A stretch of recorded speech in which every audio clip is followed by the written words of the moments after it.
Naging mainit nga no usapin ang isyong ito sa mundo ng social media at pati na rin sa buong bansa. Sa kabila ng mga dramatikong apela mula sa mga miyembro ng Kamara, nanindigan ng Ombudsman sa kanilang desisyon na ipasara ang Kongreso dahil sa seryosong aligasyon ng katiwalian at sistematikong pag-abuso sa kapangyarihan. Sa inilabas na pahayag, sinabi ng Ombudsman na hindi na magbabago ang desisyon at ang pagsasara ng Kamara ay nakatakda ng ipatupad sa unang bahagi ng 2025. Ayon sa Ombudsman, ang kanilang hakbang ay bahagi ng malawakang kampanya laban sa korupsyon at isang mahalagang hakbang upang maibalik ang tiwala ng publiko sa pamahalaan. Sinabi rin nila ang desisyong ito ay nakabatay sa masusing investigasyon at hindi na maaaring baliktarin dahil sa bigat ng ebidensyang nakalap laban sa institusyon. Samantala, lumikha ng masalimuot na reaksyon ng desisyong ito sa iba't ibang sektor ng lipunan. Ang mga kritiko ng Kamara ay nagpahayag ng suporta sa hakbang ng Ombudsman na kanilang tinawag na isang tagumpay laban sa katiwalian. Ayon sa kanila, ang pagsasara ng Kongreso ay magbibigay daan para sa mas maayos at malinis na sistemang pampulitika sa bansa. Gayunpaman, ikinalulungkot naman ng ilang mambabatas at suporta ng Kamara ang naging desisyon. Anila, ang pagsasara ng Kongreso ay maaaring magdulot ng kawalang timbang sa sistema ng gobyerno at magbubukas ng mga hamon sa proseso ng paggawa ng batas. Iginit nila na ang reformang panloob sana ang mas mainam na solusyon kaysa sa ganitong drastikong hakbang. Habang papalapit ang 2025, patuloy na inaabangan ng publiko kung ano ang magiging epekto ng pagsasara ng Kamara sa bansa. Sa ngayon, tanging ang ehekutibo at hudikatura ang natitirang pangunahing sangay ng pamahalaan na magpapatuloy sa pagganap ng kanilang mga tungkulin. Well, para nga sa kabuuang detalye, panoorin natin ang buong video. At kung hindi ka pa nakapag-subscribe sa ating channel ay mag-subscribe ka na para lagi kang maging updated sa ating mga bagong videos na ina-upload araw-araw. At syempre, huwag din pong kakalimutang mag-iwan ng like at i-share ang ating mga videos.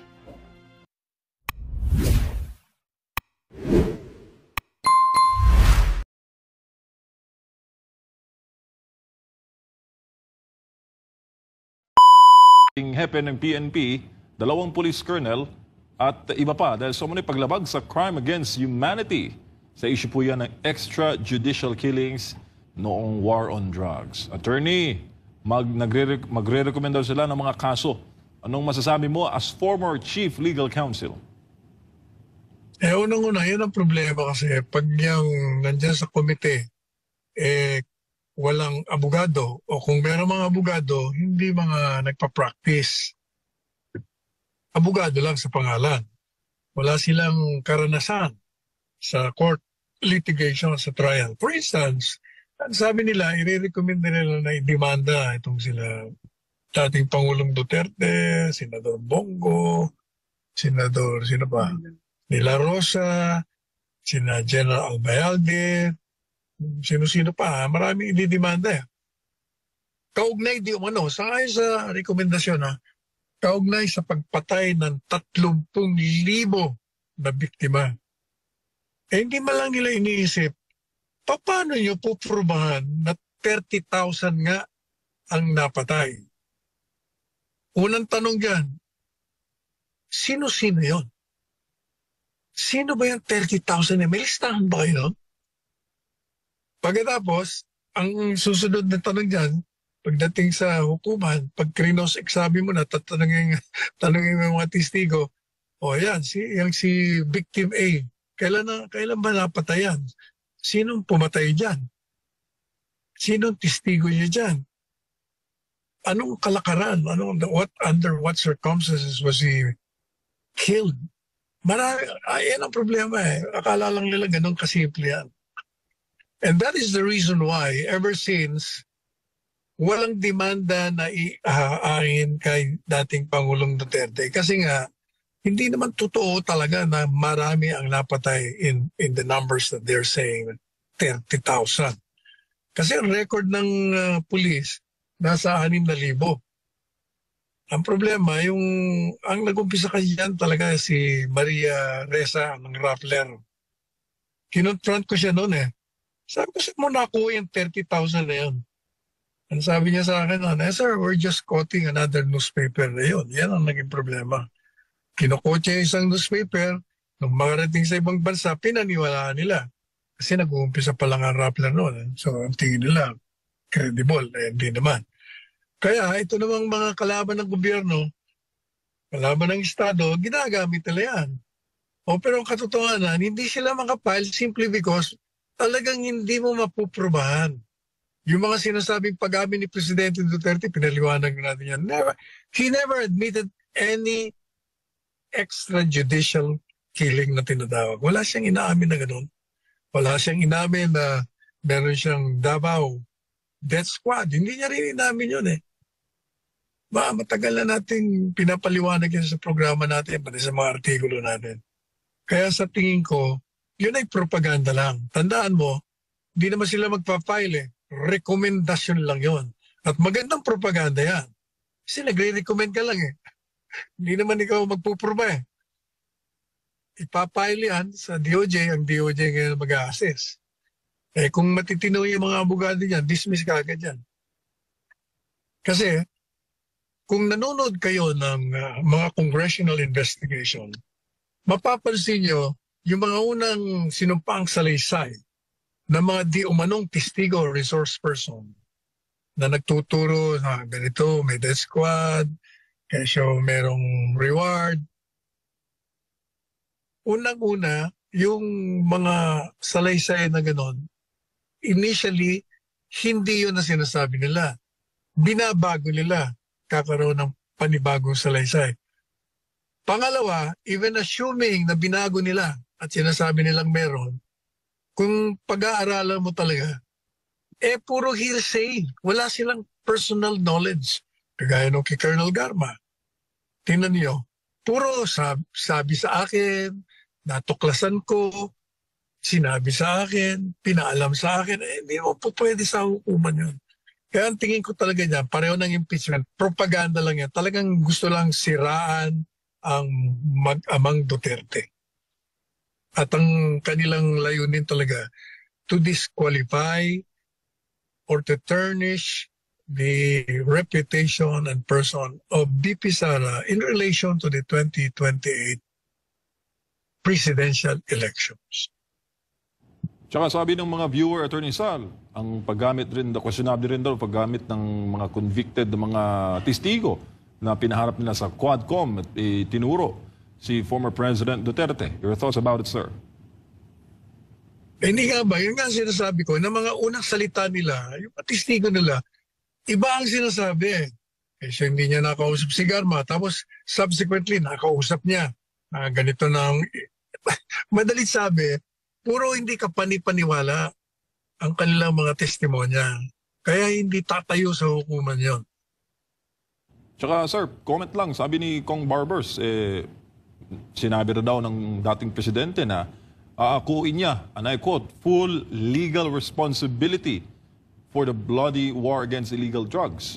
Anong comment mo dito? Kaya may mga recommendatory na mga kaso na ihahaid sa korte.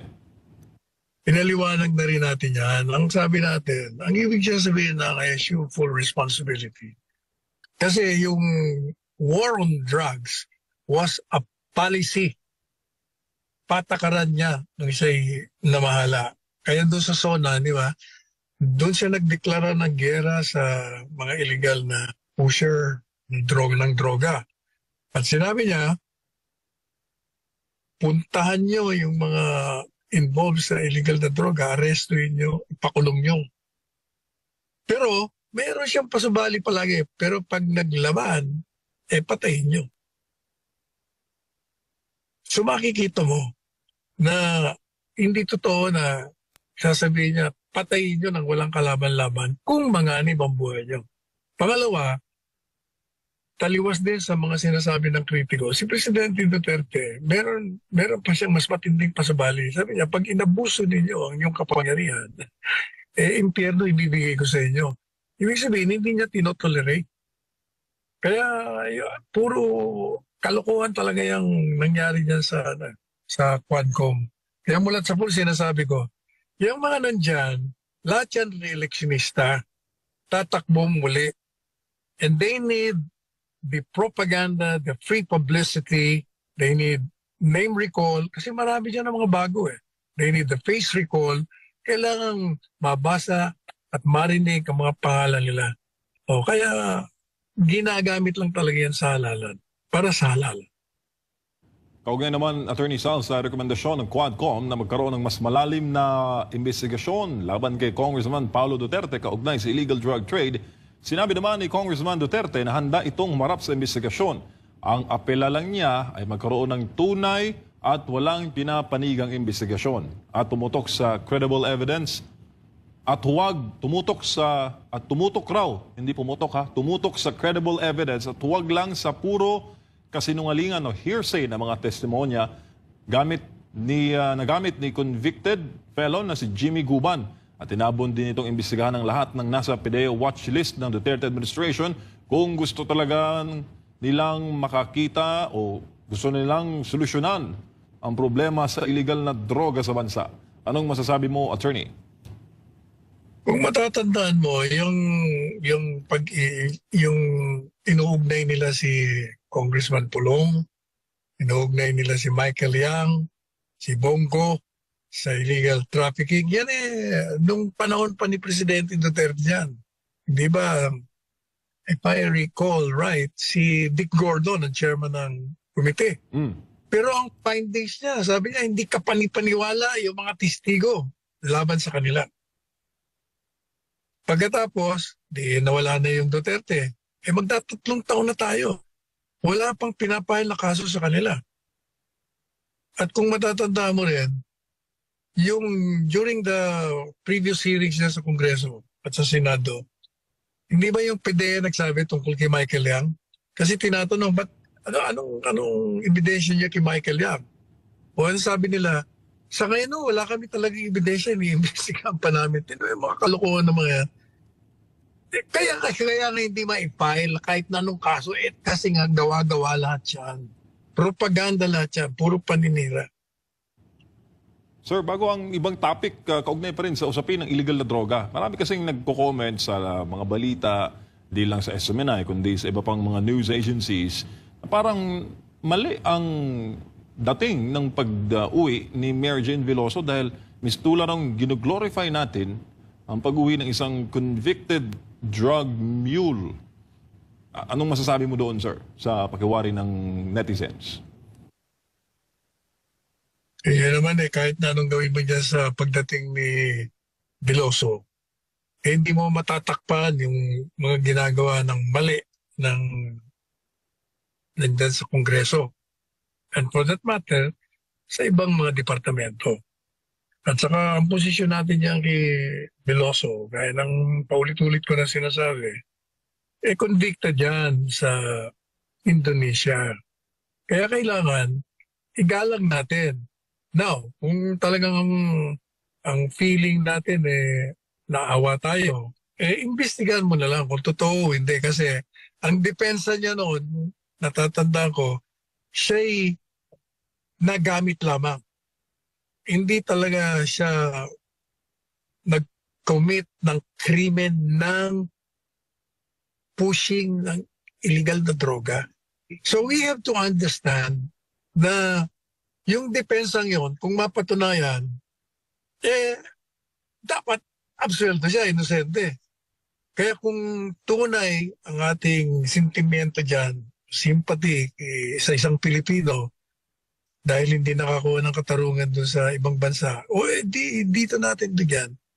Kasi, kung malaman natin na talagang ginawa niya, hindi pa pwede yung mga pardon, hindi pwede yung clemency, dapat talaga managot siya. Pero kung napatunayan natin sa masusing investigasyon ng ating mga pulis dito, after all, dito naman nangyari yun Bago nakarating sa Indonesia, dito muna, nag-illegal trafficking, nagdala siya, di ba? Malalaman natin. Kaya dapat yun ang gawin muna, imbestigahan natin para malaman natin kung inosente nga o hindi. But regardless of doon sa paggamit nila para mapagtakpan yung ibang issue, hindi yan. Ngayon lang yan. After that, the day after, wala na yan. Sa ibang balita naman, Attorney Sally, sinabi po ng isang geopolitical analyst na iniiwasan ni Bongbong Marcos ang mga oportunidad na sana'y magpapaunlad sa ekonomiya ng bansa. Sinabi rin ng isa namang economic risk consultant na walang political will at takot raw si BBM sa mga Amerikano kaya nagpapadikta. Si Almar Forzuelo sa detalye. Ang bansang China ay isa sa mga maituturing na higanting bansa sa buong mundo dahil sa patuloy na paglago nito hindi lang sa usapin ng modernong teknolohiya kundi lalo na sa ekonomiya nito. Ayon sa World Bank, magmula nang binuksan ng China ang kanilang reforma sa ekonomiya noong taong 1978, pumalo sa 9% ang gross domestic products o GDP growth nito taon-taon.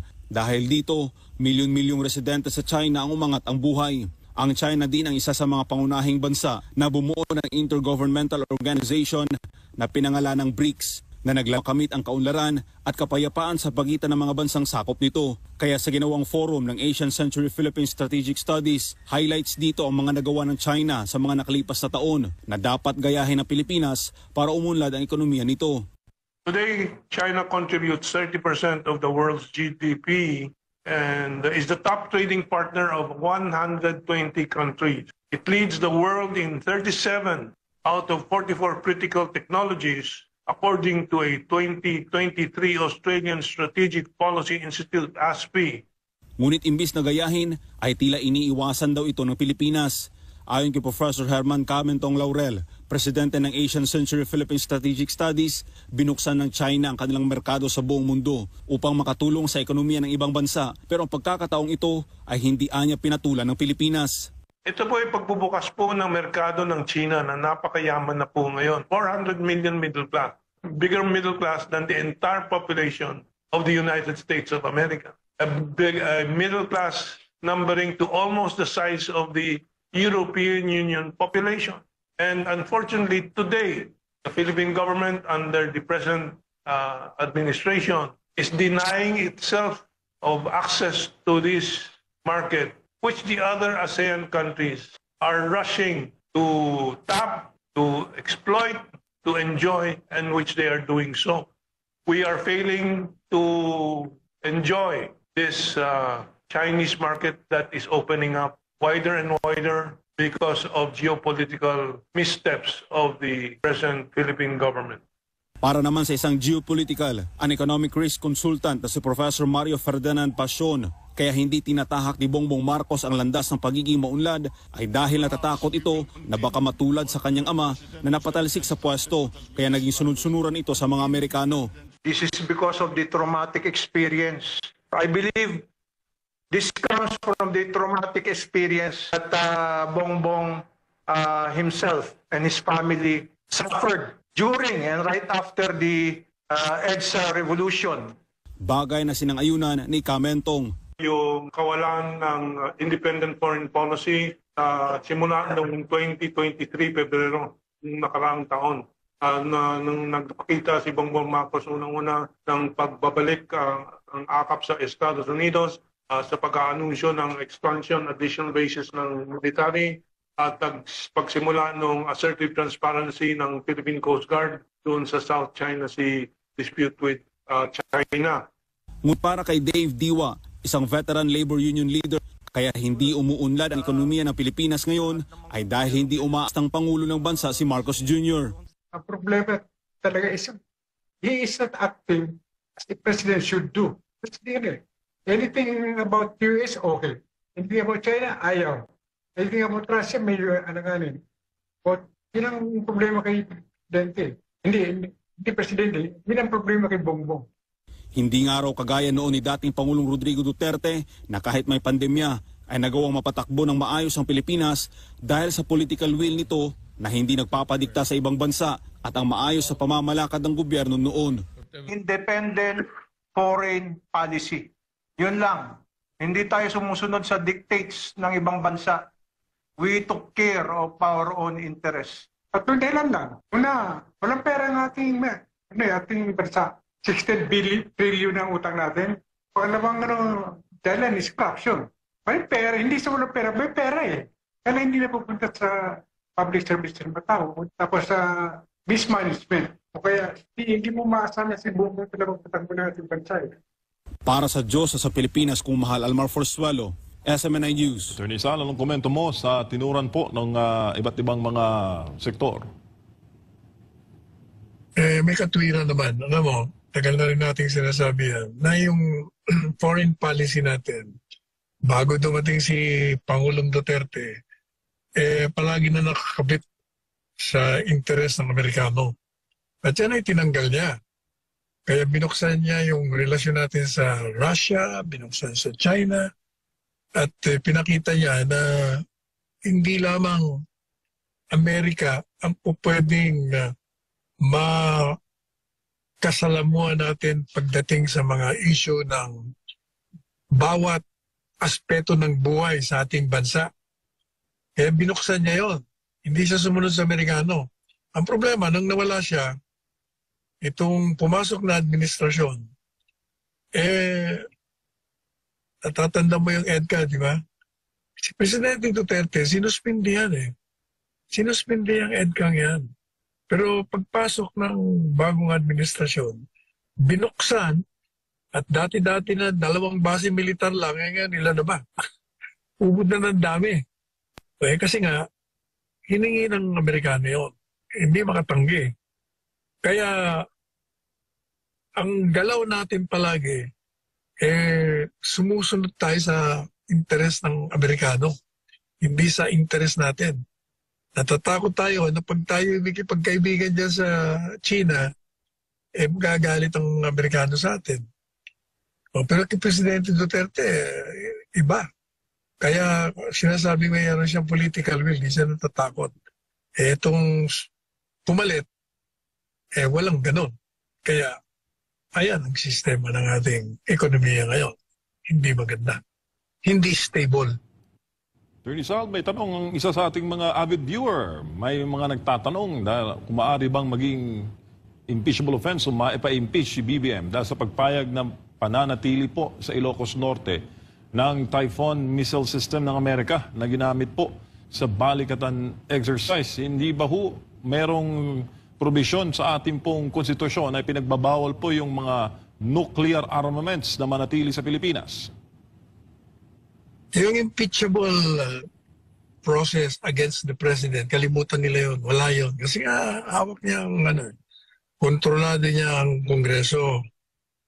Ang impeachment is a political numbers game. Kaya nga nakalusot yung impeachment complaints, 2 pa, labang kay VP Sara. Kasi nga, yung mga nagpapakulo niyan, kaalyado ng may hawak ng kapangyarihan ngayon. Kaya paano mo papailan ng impeachment yan? Dismiss ka agad yan, deny, wala, hindi makakapasok yan. Kahit na sa ilalim ng saligang batas, iyan ay labag. Tsaka Attorney Sal, speaking of US, in-announce po recently ni US Ambassador to the Philippines, Mayor Kay Carlson, yung pagtungo, nakatakdang pagpunta dito ng 300 Afghan nationals para raw sa kanilang resettlement, pagpoproseso ng kanilang resettlement to the US. Diba naging paksa ito ng investigasyon noong nakaraang taon? Nagulat na meron palang ganitong deal ang pamahalaan sa Amerika. At marami po ang netizens ang kumukontra sa hakbang na ito ng pamahalaan. Anong masasabi mo, Attorney? Bakit nga naman hindi ko kontra eh? Bakit tayo nagpapakahirap dyan? Mantalang sila ang lumikha ng problema ng mga nasa Afghanistan, di ba? Sila may pakulo niyan eh. Sila ang nagwasak sa bansang yun. Kaya ang mga refugees nag-aalisan. Bakit tayong sumasalo? Dapat sila. Bakit dito pa pinapadaan sa atin? Nandito po patitirayin yan. Dami na nga ang problema rito. Dadagdagan mo pa. Thank you, Attorney Sal. Sa ibang balita naman, inamin po ng NFA na mayroong higit 10 bilyong pisong halaga ng bigas na nakaimbak lang sa kanilang mga bodega at posibleng itong masira. Pero para sa isang agricultural group, hindi raw ito kapanipaniwala at ginagawa lang daw itong issue ng NFA para maibalik sa kanila ang mandato na makapagbenta ng bigas na nooy nabahiran ng matinding korupsyon. Si Sheena Torno sa detalye. Hindi pa man natatapos ang taong 2024 ay sandamakmak na mga imported na bigas nang naipasok sa bansa. Bukod pa kasi dyan ang mga lokal na produksyon ng mga magsasaka. Yun nga lang, Kahit sapat ang supply natin ng bigas, ay hindi pa rin natutugunan ang patuloy na pagtaas ng presyo nito sa merkado. Batay sa monitoring ng Department of Agriculture, naglalaro pa rin sa 45 pesos hanggang 60 pesos ang kada kilo ng imported at local regular at well-milled rice. Ang walang humpay na pagsirit sa presyo ng bigas nga ang isa sa mga main driver kung bakit tumataas ang inflation rate o ang bilis ng pagtaas ng presyo ng mga bilihin at serbisyo sa bansa. Una na rin sinabi ng DA na ang pagpapababa nga sa presyo ng bigas sa merkado ay naging malaking hamon para sa kanila. Pero hindi lang dyan natatapos ang problema ng gobyerno lalo na sa usapin ng pagkain. Kinumpirma kasi ng National Food Authority o NFA sa isang text message sa SMNI News na may 6 na milyong sako ng bigas ang nakaimbak ngayon sa kanilang mga bodega na nanganganib na mabulok. Ang naturang bilang ng bigas ay nagkakahalaga umano ng 10.5 billion pesos. Base sa Rice Tarification Law o RTL, tinanggalan ng kapangyarihan ng NFA na magbenta o mag-angkat ng bigas. Tanging ang pag-iimbak na lamang maaari itong gawin pagbili ng palay sa mga magsasaka. Maliban pa sa pagsusuplay sa mga ahensya ng gobyerno tuwing may sakuna at kalamidad. Pero iba naman ang sagot ni Agriculture Secretary Francisco Chu Laurel Jr. hinggil dyan. Sabi niya, wala raw mabubulok na bigas dahil yung aging o paluman ng stocks ay naibebenta naman daw sa Kadiwa Store sa halagang 29 pesos. Kasi nabebenta naman yan as aging rice, tuloy-tuloy naman. And yan ang ginagamit natin sa 29 peso pre-29 program natin sa mga PWD, senior citizens, single parent and 4-piece. Ayun, i-expand na rin natin yun. Isasabay na yun sa Kadiwa stores, sa mga palengke, selling at 40 pesos. O magkakaroon yan ng 40 at 29. Sa katunayan, hihilingin pa rin daw ng kalihim sa mga mambabatas na maamyendahan ng batas upang maibalik sa NFA ang mandato na magbenta muli sa murang halaga. Para sa grupong Federation of Free Farmers, imposible itong mangyari dahil alam naman ng kalihim ang dahilan kung bakit inalis sa ahensya ang mandatong ito. Hindi gusto ng mga mambabatas na pumasok na naman ng NFA. May mga reports noon na hindi maganda po yung patakbo ng NFA. Mga irregularities po dyan. Ipinagtataka rin ng grupong Samahang Industriya ng Agrikultura o SINAG kung bakit nasabi ng NFA na mabubulok ang mga supply ng bigas kung hindi ito agad maibebenta. Marami daw kasing masusuplayan ang ahensya ng bigas gaya ng sa DSWD, OCD at BJMP. Kung tutuusin, ilang araw lang daw na supply ang 6 na milyong sako, kaya't malayong mabulok ito. Pero that's crazy. So yung gusto man nilang ibalik sa NFA, so it's not easy. Ang 6 million bags, ilan lamang ba yan? Ilang days lang yan? Kayang ubusin yan. Para sa Diyos at sa Pilipinas kong mahal, ito si Sina Torno, SMNI News. Attorney Sal, ano pong masasabi ninyo sa mga binanggit ng agri-groups laban sa NFA? Hindi ko maintindihan kung meron tayong 10 billion worth of bigas, ba tayo maangkat? Ibig sabihin, kaya tayo nag-aangkat dahil kikita yung mga negosyante kasabwat siyempre yung mga nasa gobyerno. Yun lang yun eh. Can you imagine meron kang 6 million bags of rice? Pagkatapos mag-aangkat tayo? Maliban pa dyan, yung matagal na natin sinasabi, para hindi ka mag-angkat ng bigas, kailangan sufficient ang supply mo ng palay. At yung palay, kaya ang production natin ay mababa, very low. Kasi nga, yung reklamo ng mga magsasaka hindi pa rin tinutugunan. Number 1, yung balitang mga lupang sinasaka nila dahil doon sa land reform, ng solusyon doon, sabi nga ni Secretary Estrella, mag-kooperatiba. Hindi pa natutugunan yung parte ngayon. Pangalawa, ang sabi ng mga magsasaka, ang problema daw nila, malit na nga yung sinasaka nila. At kung nagkaroon naman daw ng kooperatiba, ang problema, kailangan mo ng mga modern na equipment, yung traktora. Sana naman daw sila kukuha ng pera, hindi naman daw sila tinutulungan. Pangatlo, sabi nila, kailangan ng patubig. Pero ang irrigation system natin sa buong Pilipinas ay kulang na kulang. Kaya ang production mo, mababa. Lalong-lalo pa, sabi nila, yung fertilizer, lubod ng mahal, di rin kami tinutulungan ng gobyerno. No? O yun pag natugunan mo yun, wala ka ng problema sa pag-angkat. Kasi pag ang supply mo marami, mura ang bigas, makikinabangan lang.